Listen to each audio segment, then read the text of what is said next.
Hello, ladies and gentlemen. Today I would like to share 20 words more about work and business. So now let's start together. Business strategy. Business strategy យុទ្ធសាស្ត្រអាជីវកម្ម Mission statement. Mission statement. Mission statement យើងប្រែទៅជាខេមរៈភាសាយើងនិយាយថាសេចក្តីថ្លែងការណ៍សំទោសសេចក្តីថ្លែងបេសកកម្មសេចក្តីថ្លែងពីបេសកកម្ម Vision statement. Vision statement. Vision statement នេះយើងប្រែទៅជាខេមរៈភាសាយើងនិយាយថាសេចក្តីថ្លែងអំពីចក្ខុវិស័យ core values core values តម្លៃស្នូលអូខេតម្លៃស្នូល employment employment ការងារ employment ការងារ so one more word work experience work experience work experience work experience បទពិសោធន៍ការងារបទពិសោធន៍ការងារសំខាន់ណាស់អ្នកនរគ្នាហ្នឹងហើយពេលខ្លះយើងរៀនទ្រឹស្ដីនៅសាលាផ្សេងប៉ុន្តែអនុវត្តការងារគឺផ្សេងអញ្ចឹងយើងត្រូវចេះទាំងពីរទាំងទ្រឹស្ដីទាំងការអនុវត្តផ្ទាល់ career objective career objective ណា career objective គោលបំណងអាជីព job requirement job requirement job requirement តម្រូវការការងារ vacancy announcement vacancy announcement sorry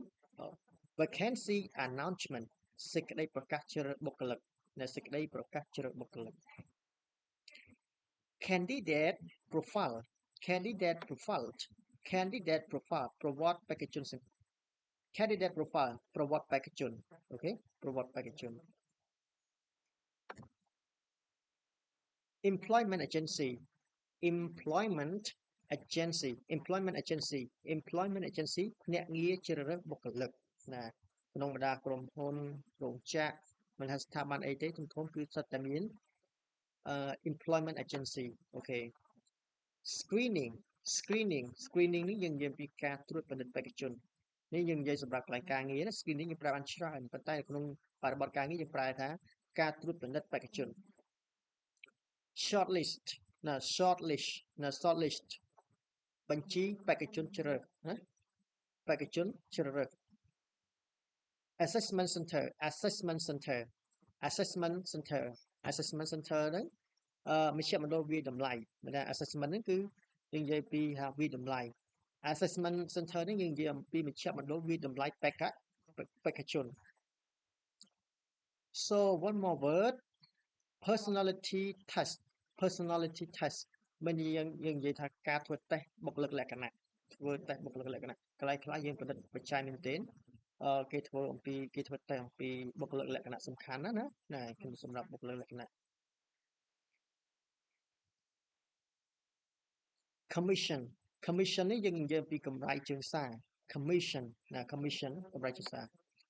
retirement benefit retirement benefit retirement benefit អត្ថប្រយោជន៍ចូលនិវត្តន៍ហ្នឹងហើយអញ្ចឹងមិនថានៅក្នុងក្រុមហ៊ុនឬក៏ស្ថាប័នរដ្ឋទេយើងតែងឥឡូវសប្តាហ៍ថ្ងៃនេះគេមានអត្ថប្រយោជន៍ក្នុងការចូលនិវត្តន៍ផងដែរ one more medical benefit medical benefit so this word we can pronounce medical benefit អត្ថប្រយោជន៍សុខភាពហ្នឹងហើយអត្ថប្រយោជន៍សុខភាព training needs analysis training need analysis training need analysis ការវិភាគតម្រូវការបណ្ដុះបណ្ដាល